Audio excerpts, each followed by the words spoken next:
ला हौला वला कुव्वता इल्ला बिल्लाहिल अलिय्यिल अज़ीम। अऊज़ु बिल्लाहिस समीइल अलीम मिनश शैतानिर रजीम। बिस्मिल्लाहिर रहमानिर रहीम। अल्हम्दुलिल्लाहिल्लज़ी हदाना लिहाज़ा वमा कुन्ना लिनहतदिया लौला अन हदानल्लाह। लक़द शाअत रसूल रब्बिना बिल हक़। अस्सलातु वस्सलाम वत्तहिय्यतु वल इकराम अलन नबिय्यिल मक्किय्यिल मदनिय्यिल क़ुरैशिय्यिल हाशिमिय्यिल अब्तही मौलाना व मौला थक़लैन जद्दिल हसनैन अबिल क़ासिम मुहम्मद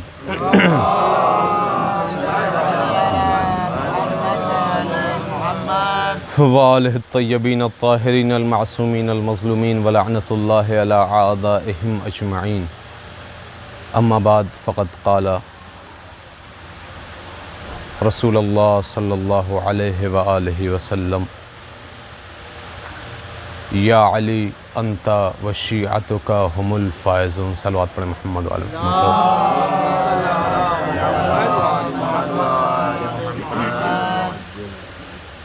अज़ीज़ान मोहतरम, बुज़ुर्गान दीन व मिल्लत, हाज़रीन गिरामी क़द्र, अज़ादारान मज़लूम करबला,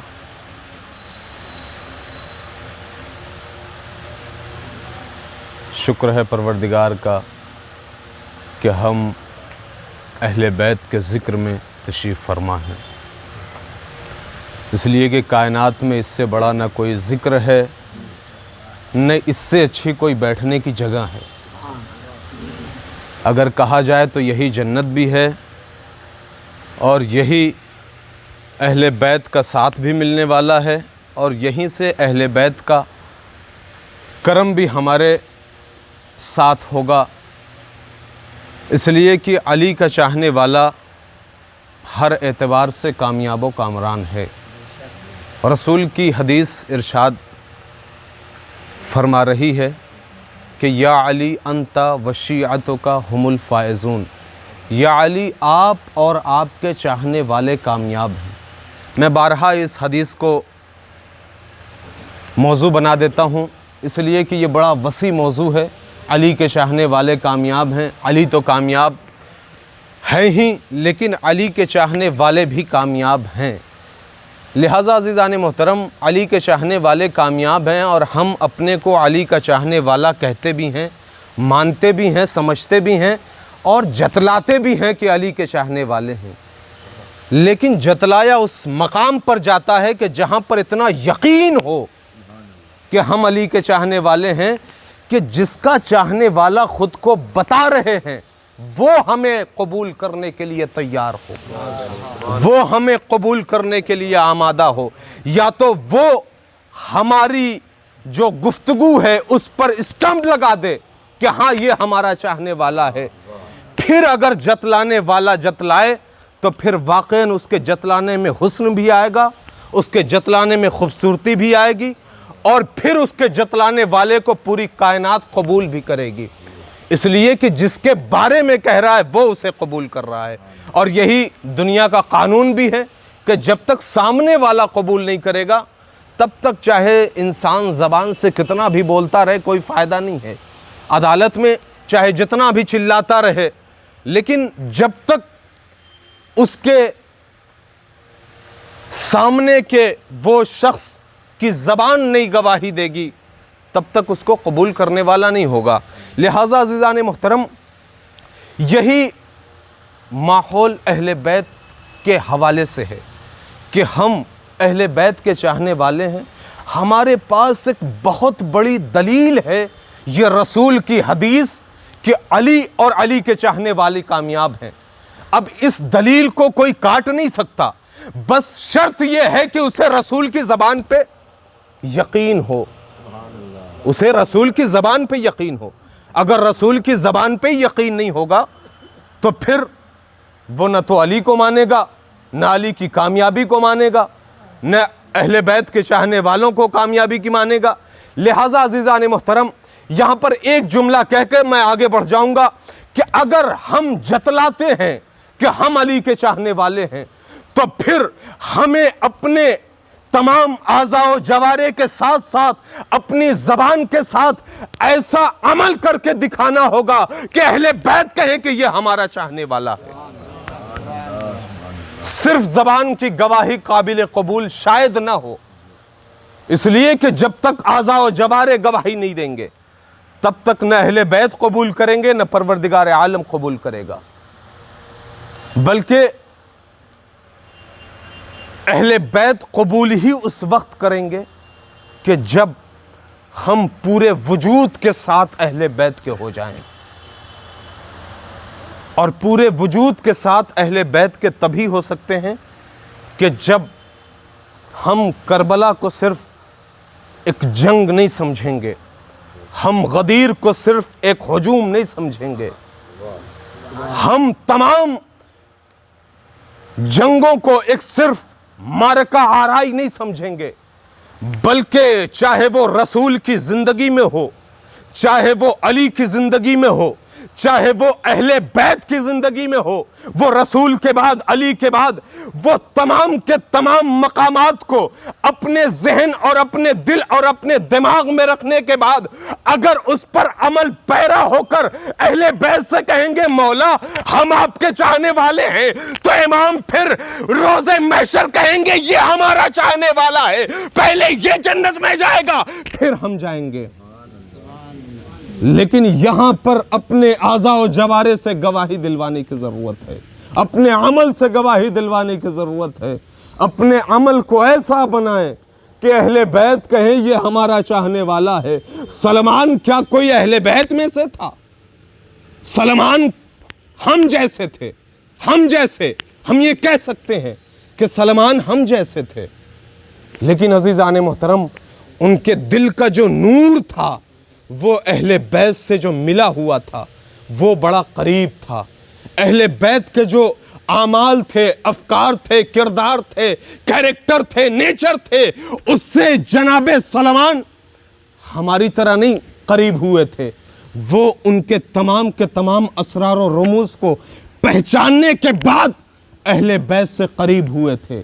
उनके तमाम फजीलतें, तमाम मारिफतें जब उनके कलेजे में घर कर गई तो फिर जनाब सलमान उस मंजिल पर पहुंचे कि रसूल को कहना पड़ा सलमान मिन्ना। मैंने जुमला कहा था कि सलमान हम में से थे, हम जैसे थे, ये हमें कहने का हक है। और सिर्फ सलमान नहीं, जितने भी अहले बैत के चाहने वाले हैं, कोई हबश, कोई अफ्रीका, कोई ईरान, कोई सीरिया, कोई कहीं न जाने कहां कहां से अली के चाहने वाले, अहले बैत के चाहने वाले आए। आने के बाद जब अहले बैत के दर का वो जो फजीलतों का अंबार था उसको अपने दिल में जगह दी, और उसके बाद जब अपने दिल की निगाह से अहले बैत को देखा तो उन्हें पता चला कि कायनात में अगर कोई चमकने वाला है तो यही अहले बैत का किरदार चमकने वाला है। इसके अलावा कोई फजीलतों के आसमान पे सूरज दिखाई नहीं देता, इनके अलावा कोई फजीलतों के आसमान पर चांद नजर नहीं आता। लिहाजा अगर किसी की इत्तिबा करना चाहिए तो यही अहले बैत हैं। लिहाजा अजीज़ान मोहतरम, वो तो ऐसे चाहने वाले थे कि जिनके नक्शे कदम पर हमें चलने की ज़रूरत है। वो तो अहले बैत के नक्शे कदम पर चल के गुजर गए, और ऐसा गुजरे कि रहती कायनात में उनका नाम बाकी है। आज भी इराक जाएं, ईरान जाएं, दुनिया के जिस जिस मुल्क में अहले बैत के चाहने वालों की जरी है, मकामात हैं, उनके रोजे बने हुए हैं, उनको देखने के बाद ये अंदाजा होता है कि अहले बैत के लिए जो अपनी जान को कुर्बान करता है परवरदिगार उसे कयामत तक बाकी रखता है।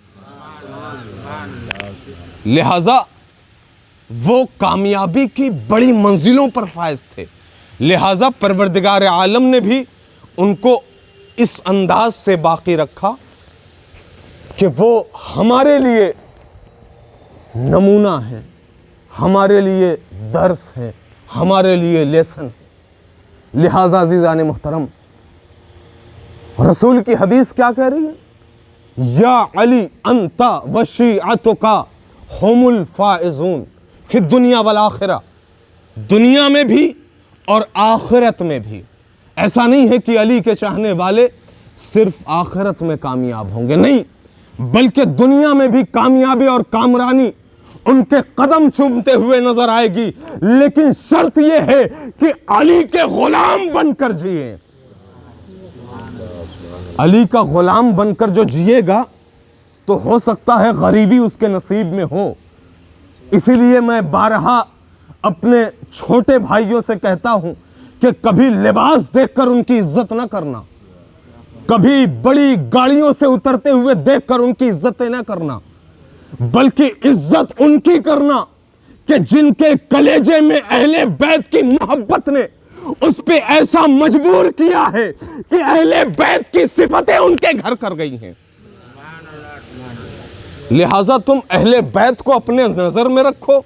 अहले बैत के वो आमाल, वो अफ़आल, वो किरदार, वो नेचर, वो कैरेक्टर, वो बताई हुई सारी जमीनें अपने जहन में रखो। जो उस नक्शे कदम पर चल रहा है, जो उनके कदम पे कदम रखकर चलने की कोशिश कर रहा है, उनकी इज्जत करो। लिहाजा अज़ीज़ान मुहतरम, अली और अली के चाहने वाले कामयाब हैं, हमेशा कामरान हैं। मैं इमाम ज़ैनुल आबिदीन अलैहिस्सलाम के हवाले से सोच के आया था कि कुछ अर्ज़ करूँगा, लेकिन इत्तेफाक ये हुआ कि ज़ाहिर है सरकार के सामने हमारी ये जसारत है कि कुछ अर्ज़ करें। बहरहाल ये दरे अहले बैत का एक ऐसा करिश्मा है, बल्कि मैं ये कह दूं कि ये मिंबर का इतना बड़ा करिश्मा है कि जो छोटा बच्चा बुजुर्गों के सामने अपने लब नहीं खोल सकता, जब मिंबर पे आता है तो बड़े बड़े लोगों के सामने अहले बैत का तस्करा करता है। ये किसका करम है? अहले बैत का करम है। ये अहले बैत का लुत्फ़ो करम है हमारे ऊपर, हमारे बच्चों के ऊपर, कि अहले बैत ने उन्हें जरी बनाया है, इसलिए कि वो जरी के चाहने वाले हैं, गैर फर्रार के चाहने वाले हैं, किसी फर्रार के चाहने वाले नहीं हैं, किसी डरपोक के चाहने वाले नहीं हैं कि किसी मकाम पर, किसी मंजिल पर आकर डर जाएं, बल्कि वो किसी भी मंजिल पर होंगे अगर वो अली की मोहब्बत कलेजे में रखता है तो वो डर नहीं सकता। लिहाजा अज़ीज़ान मुहतरम, आइए मैं ज़रा सा, जाहिर है मौजू तो नहीं है लेकिन फिर भी, अभी कल 25 मुहर्रम गुज़री है, लिहाजा इमाम सज्जाद के हवाले से दो चार जुमले आपकी समातों के नज़र कर दूं कि इमाम सज्जाद का किरदार क्या है। और हमें जाहिर है हम सिर्फ अली के चाहने वाले नहीं हैं, अहले बैत के चाहने वाले। लिहाजा सिर्फ अली अली करना तो कायनात में और आखिरत में बुलंद करता ही है, लेकिन अहले बैत की पैरवी करने के साथ साथ तुम्हें यह बुलंदी नसीब होगी। जनाबे सैयदे सज्जाद चौथे इमाम है। मैं अपने जो छोटे भाई हैं उनके लिए ज़रा सा अर्ज़ कर रहा हूँ, वरना जो बुज़ुर्गान हैं वो अच्छी तरीके से जानते हैं, मुसलसल मजालिस सुनते रहते हैं और पढ़ते भी रहते हैं। अल्हम्दुलिल्लाह, शुक्र है परवरदिगार का कि बनारस की अच्छी खासी शख्सियतें ऐसी हैं कि जो अहले बैत का ज़िक्र करती हैं। सुनते तो अहले बैत के चाहने वाले सभी हैं, शुआरा भी अल्हम्दुलिल्लाह, खुतबा भी अल्हम्दुलिल्लाह। परवरदिगार सबको तूले उम्र अता फरमाए और सबकी ज़बान में तासीर अता फरमाए और हमें वो हौसला जज्बा अता फरमाए जो अहले बैत चाहते हैं। अज़ीज़ान मोहतरम, चौथे इमाम का जो ज़िंदगी का मेयार था वो क्या था? चौथे इमाम जिंदगी कैसे गुजारते थे और ये गुजारने का जो उनका तरीका है वो किसके लिए था। जाहिर सी बात है, जो भी बड़ा कुछ करता है या तो खुदा के लिए करता है, या तो अपने बच्चों के लिए करता है, या अपने चाहने वालों के लिए करता है, या अपने मुरीद के लिए करता है। लिहाजा अहले बैत के तमाम अफ़आल चाहने वालों के लिए थे। हमें उनके अफ़आल को, उनके किरदार को बस अपने ज़हन में लेकर चलने की ज़रूरत है। इमाम ने क्या किया अपनी ज़िंदगी में? इमाम की ज़िंदगी में ज़्यादातर ये मिलता है कि जाहिर सी बात है, इमाम बहुत ज़्यादा तबलीग नहीं कर सके। पता है क्यों नहीं कर सके? इसलिए कि इमाम के दौर में और इमाम के बाद भी गालिबन तकरीबन क़िबला तायद फरमाएंगे 80 साल तक हदीस बयान करने पर पाबंदी लगी हुई थी। 80 साल तक हदीस बयान करने पर पाबंदी लगी हुई थी। लोग हदीस बयान करते थे तो कोड़े मारे जाते थे, सजा दी जाती थी। क्यों? इसलिए कि अहले बैत के दुश्मनों का बोलबाला था। हर तरफ यही नारा था कि हमारे लिए कुरान काफ़ी है, हदीस की ज़रूरत नहीं है। तवज्जो रहे अज़ीज़ान मोहतरम, शायद बड़ा खुश्क मौजू है, लेकिन अहले बैत का कोई ऐसा मौजू नहीं है जिसे कोई खुश कह सके। लेकिन उसके बावजूद हमारा चौथा आका जब अपनी इमामत, अपनी क़यादत का काम किया है तो उसने सबसे पहले, एक बात कह दूं, इमाम की कनीज़ें भी बहुत थी और ग़ुलाम भी बहुत थे। बाज़ रिवायत कहती हैं कि ग़ुलाम 100 से ज़्यादा थे। लेकिन फिर भी रिवायतें कहती हैं, बारहा मैंने खुद पढ़ा है, रिवायतें कहती हैं कि इमाम अपने हाथ से सारे काम करते थे। हत्ता के बिस्तर भी इमाम बिछाते थे, बिस्तर को लपेटते भी इमाम थे, और जितने भी ये रोज़मर्रा के छोटे छोटे काम हैं वो सब इमाम अपने हाथ से अंजाम दिया करते थे। रिवायत के जुमले हैं। सवाल बनता है कि आखिर इतनी कनीज़ें, इतने ग़ुलाम और इमाम तमाम काम अपने हाथ से कर रहे हैं, क्या वजह है? सबब क्या है? इल्लत क्या है? रीज़न क्या है? शायद वजह यह हो कि इमाम बताना चाह रहे हों कि देखो, अपने काम अपने हाथों से करना ज़्यादा बेहतर है। इसीलिए शायद इमाम कभी कभी पानी अपनी कनीज़ों से मांग लिया करते थे। इसलिए कि इस्लाम में है कि पानी अपने वालिदैन से भी मांग लिया करो। वालिदैन को कोई हुक्म देने की इजाज़त नहीं है, कुछ अर्ज़ करने की, गुजारिश करने की इजाज़त इस अंदाज से नहीं है कि मेरा काम ये कर दो। लेकिन शरीयत कहती है कि अगर पानी तलब करना है तो अपने वालिदैन से भी मांग लिया करो, इसलिए कि पानी पिलाने का इतना ज़्यादा सवाब है कि अपने वालिदैन को सवाब दिया करो। लिहाजा ये सवाब कभी कभी इमाम अपने खादिमीन को, अपने ग़ुलाम को दे दिया करते थे, लेकिन उसके अलावा सारे काम इमाम अपने हाथों से किया करते थे। एक और रिवायत मैंने पढ़ी थी कई साल पहले कि इमाम जब सफ़र पे निकलते थे, सफ़र पे, तो जाहिर सी बात है हमारे इमामों की ज़िंदगी, चंद इमामों की ज़िंदगी ऐसी गुजरी है कि जो इमाम तो हैं लेकिन उन्हें बहुत सारे लोग पहचानते नहीं हैं। जाहिर सी बात है, अगर मैं आज के दौर की मिसाल दूं तो शायद बात वाज़े हो जाए कि आज भी अगर हम किसी को पहचानते हैं, बड़ी शख्सियतों को, इस अंदाज से, तो शायद सोशल मीडिया की वजह से पहचान जाते हैं, वरना हमारी रसाई कहाँ बड़े बड़े लोगों की तरफ। लेकिन उस दौर में कुछ ऐसा मामला नहीं था। एक सलवात पढ़े मोहम्मद वाले मोहम्मद पर। लिहाजा बहुत सारे अफराद इमामों से वाकिफ़ नहीं थे, चेहरे से वाकिफ़ नहीं थे। तो इमाम जब सफ़र करते थे तो बाज़ औक़ात, चौथे इमाम का वाक़या है कि बाज़ औक़ात बिल्कुल अकेले सफ़र किया करते थे। और क्यों? ताकि कोई पहचानने वाला मुझे उसकी वजह से पहचान न जाए, और उसको जब पहचान जाएगा तो मुझे पहचान जाएगा, और जब मुझे पहचान जाएगा तो मेरे अंदाज से सफ़र नहीं करने देगा।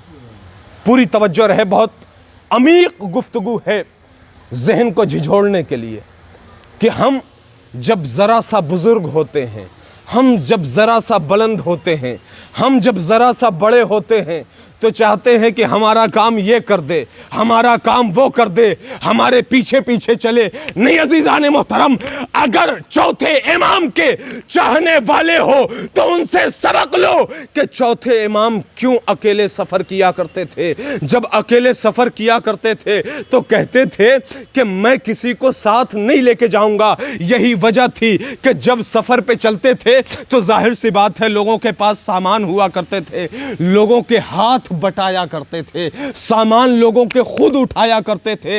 ये खैर खल्क होता है जो अल्लाह का नुमाइंदा होता है। ये पैगाम देना चाहते थे कि कायनात को कैसे चलना चाहिए। अकेले चल रहे हैं, क्यों? इसीलिए कि अगर मुझे पहचान गए तो मेरा सामान लोग उठाएंगे, मुझे जगह देंगे, मुझे अकेले बैठाएंगे, मेरी इज्जत करेंगे, तकरीम करेंगे। लेकिन नहीं, सिर्फ चौथे इमाम अकेले सफर इसलिए करते थे ताकि मैं लोगों के सामान उठा सकूं।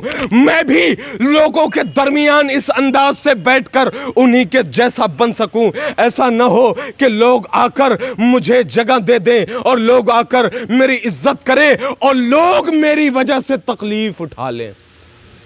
लिहाजा अज़ीज़ान मुहतरम, हमें भी अहले बैत का किरदार, अहले बैत के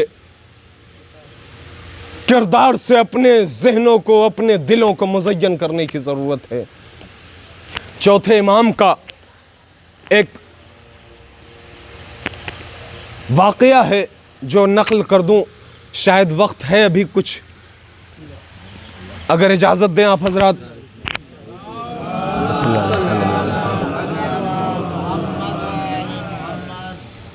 एक बार मदीने में कहत पड़ गया,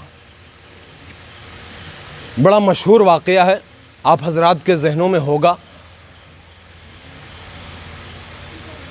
सारे लोग मस्जिद नबवी में आए और आने के बाद दुआ कर रहे हैं, परवरदिगारा पानी बरसा दे, पानी बरसा दे। किसी की दुआ कबूल नहीं हो रही है। लोग जमा होते रहे, आते रहे। रिवायत कहती है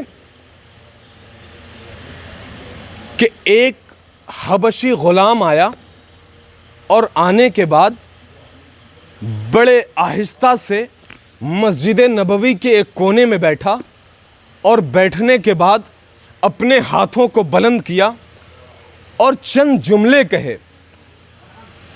रावी कहता है कि मैं गया, उसके पास रंग सियाह है और मैंने सोचा कि देखें ये बड़ा अलग दिख रहा है, एक अलग मकाम पर बैठा है, लोगों के हुजूम से अलग है। लिहाजा वो कान लगाकर सुनने लगे कि वो कह क्या रहा है। उसने कहा कि उसने एक मर्तबा अपने हाथ को बुलंद किया और बुलंद करने के बाद कहा, परवरदिगारा तुझे वास्ता है मेरे मौला का, मेरे इमाम का, कि तू पानी बरसा दे। अब जैसे ही इसने जुमला कहा और पानी बरसने लगा, मदीने का हर शख्स जो मस्जिद नबवी में आया था जाहिर है हर शख्स सोच रहा है कि मेरी दुआ कबूल हो गई, लेकिन ये शख्स जो कान लगाकर सुन रहा था वो एक मर्तबा उस शख्स के पीछे पीछे चला कि ये है कौन। जैसे ही वो पीछे पीछे चला, मदीने की गलियों में पहुंचा और उसके बाद जैसे ही देखा कि ये हबशी गुलाम महल्ले बनी हाशिम में पहुंच गया है, जैसे ही देखा कि महल्ले बनी हाशिम में पहुंचा है, एक मर्तबा कहता है कि मुझे यकीन है कि ये गुलाम सिवाय सैयद सज्जाद के किसी और का नहीं हो सकता। तवज्जो है अजीज़ान मोहतरम, अली के गुलाम, अहले बैत के गुलाम ऐसे होते हैं, अपने इमाम का वास्ता दे दें तो परवरदिगार आलम रहमतें बरसाना शुरू कर देता है।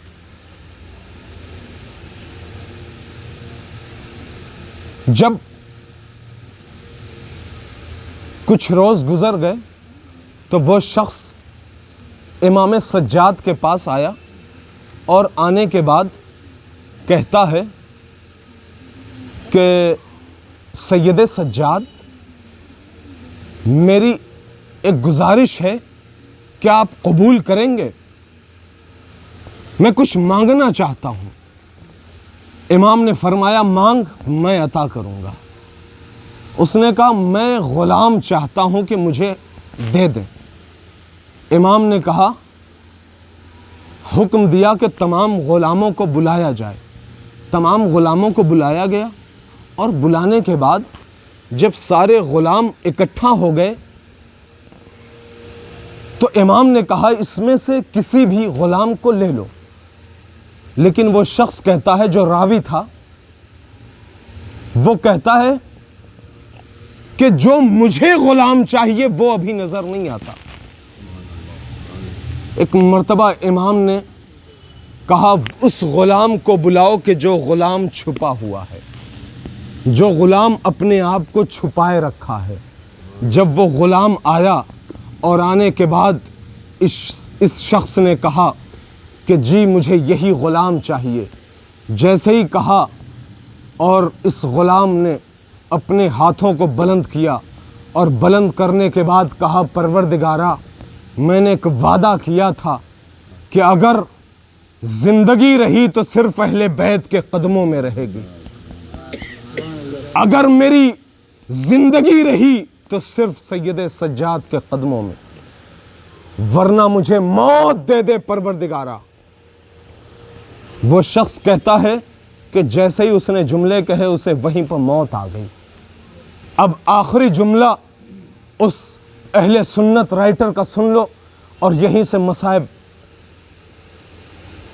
वो राइटर, वो मुसन्निफ, वो अहले सुन्नत कहता है कि जिंदगी भर मुझे ये अफसोस रहा कि ऐ काश उस गुलाम से मैं अपने लिए कोई दुआ करवा लेता।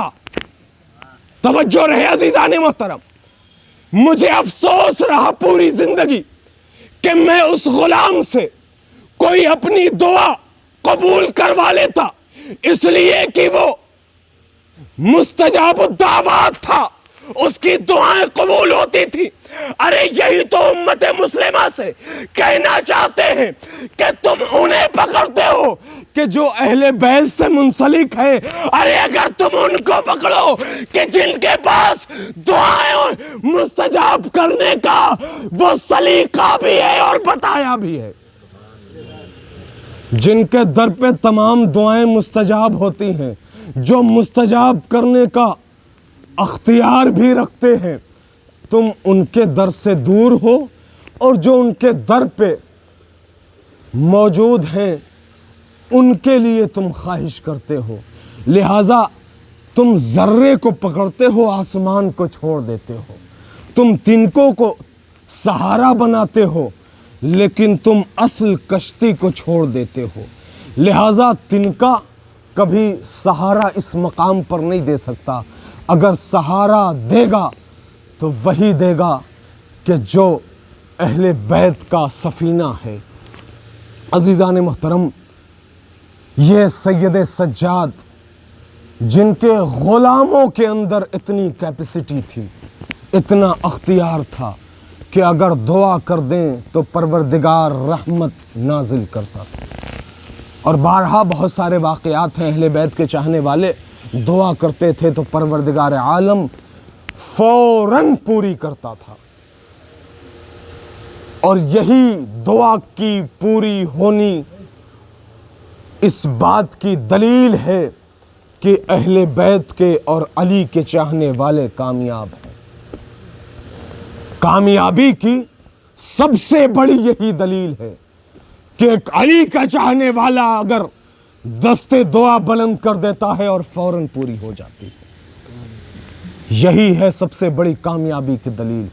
लिहाजा अज़ीज़ान मोहतरम, हम अहले बैत के चाहने वाले हैं, कामयाबी हमारे कदम चूमती है, लेकिन हम अहले बैत की मोहब्बत के साथ साथ जो हमारे कलेजे में अहले बैत के फ़ज़ाइल के साथ साथ अहले बैत के मसाइब की वजह से हमारा जहाँ पर दिल खुश होता है वहीं पर मसाइब से हमारा दिल मग़मूम हो जाता है।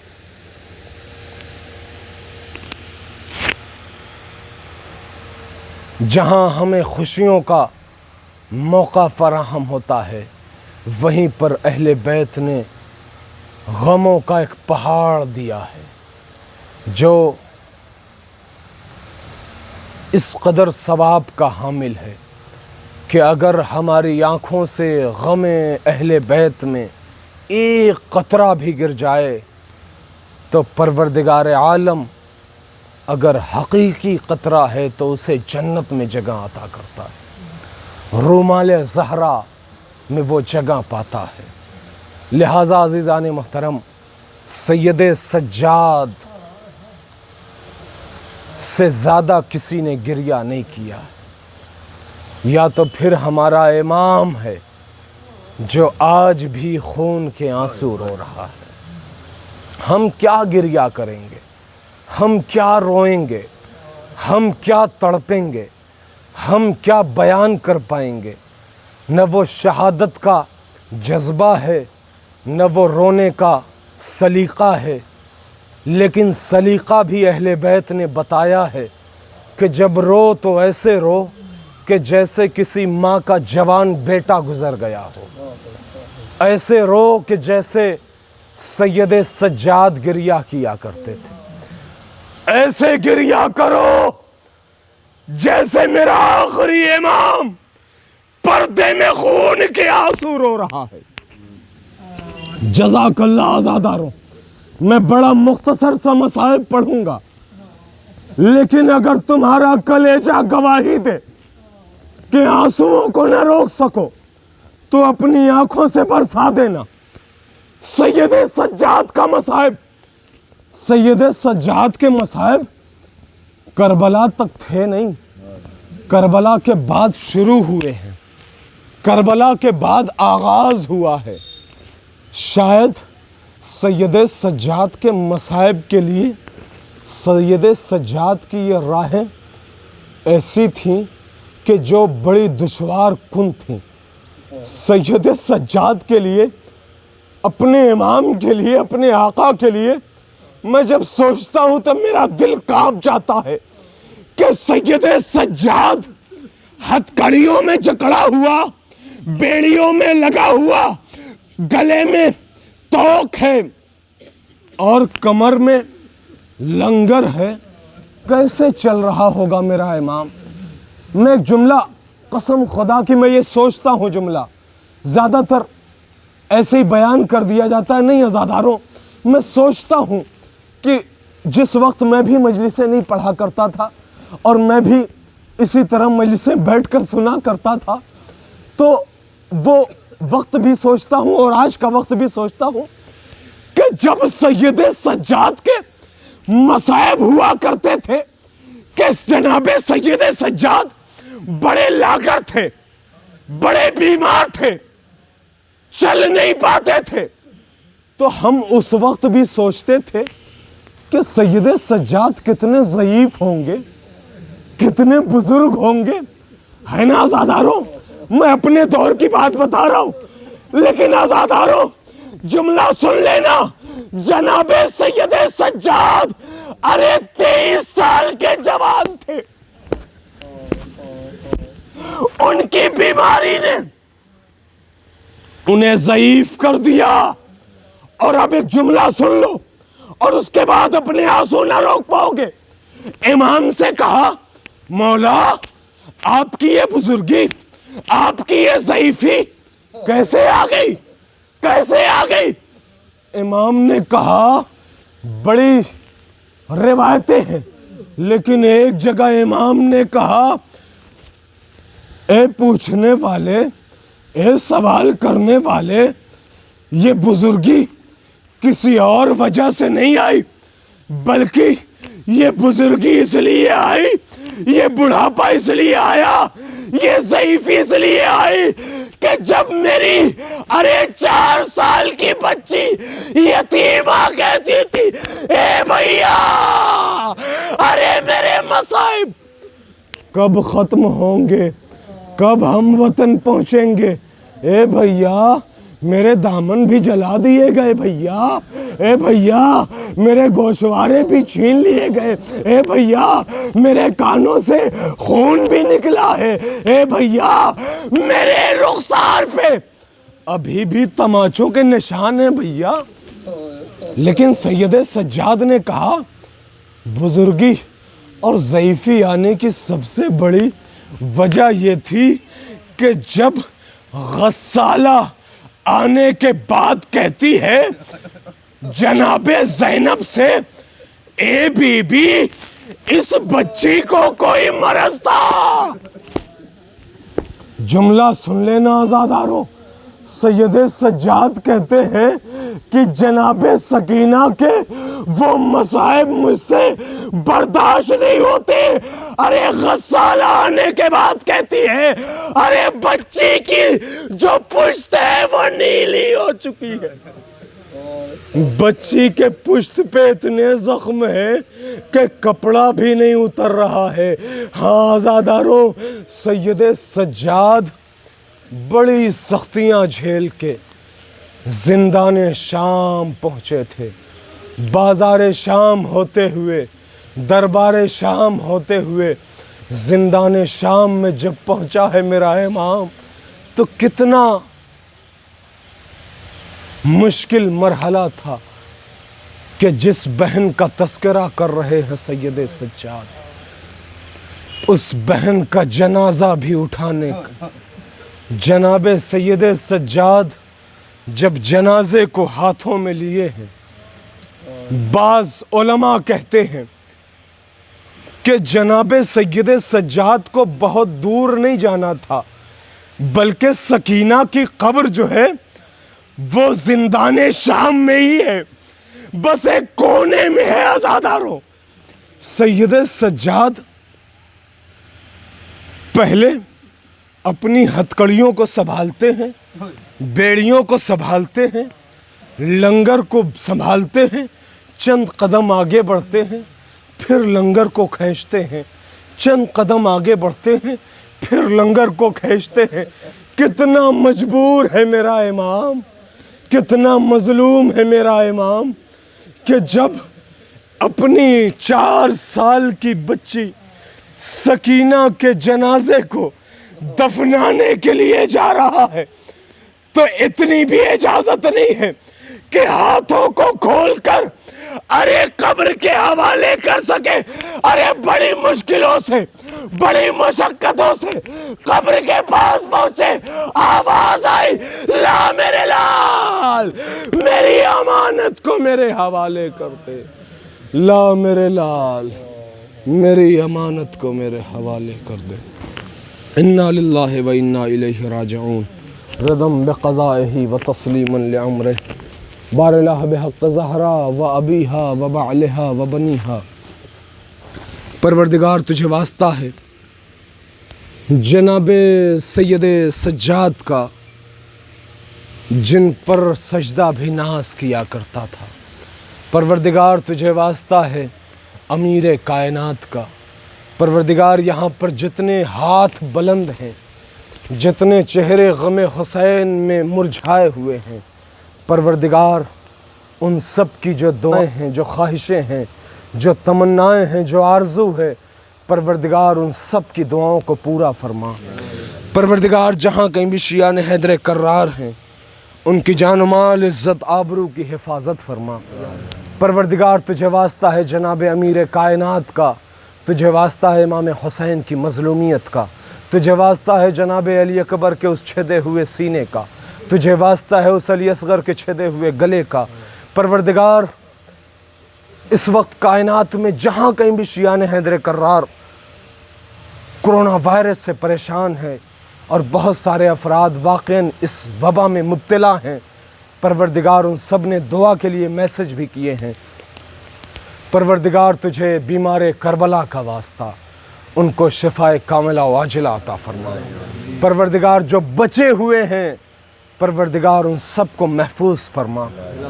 परवरदिगार जो भी बीमार करबला के इस मसाइब में शरीक, परवरदिगार उन सब को तमाम मसाइब व आलाम से दूर फरमा। परवरदिगार हमारे वालिदैन की हिफाजत फरमा। जो मरहूम हैं, परवरदिगार उनकी मग़फ़िरत फरमा, उनकी क़ब्रों में नूर अता फरमा। तमाम मराजे इज़ाम की हिफाजत फरमा, तमाम मकामात मुक़द्दसात की हिफाजत फरमा। परवरदिगार जो बे औलाद हैं उनको औलाद नरीना अता फरमा। परवरदिगार हमारे जो भी बुज़ुर्गान हैं उनको जनाब हबीब बिन मज़ाहिर का जज्बा अता फरमा। परवरदिगार हमें ज़्यादा से ज़्यादा आज़ादारी का जज्बा अता फरमा। परवरदिगार तू हमें ऐसा आशिक बना जैसा अहले बैत चाहते हैं। हमारे इमाम के ज़हूर में ताजील फरमा। रब्बना तक़ब्बल मिन्ना इन्नका अंतस समीउल अलीम बिरहमतिका या अरहमर राहिमीन।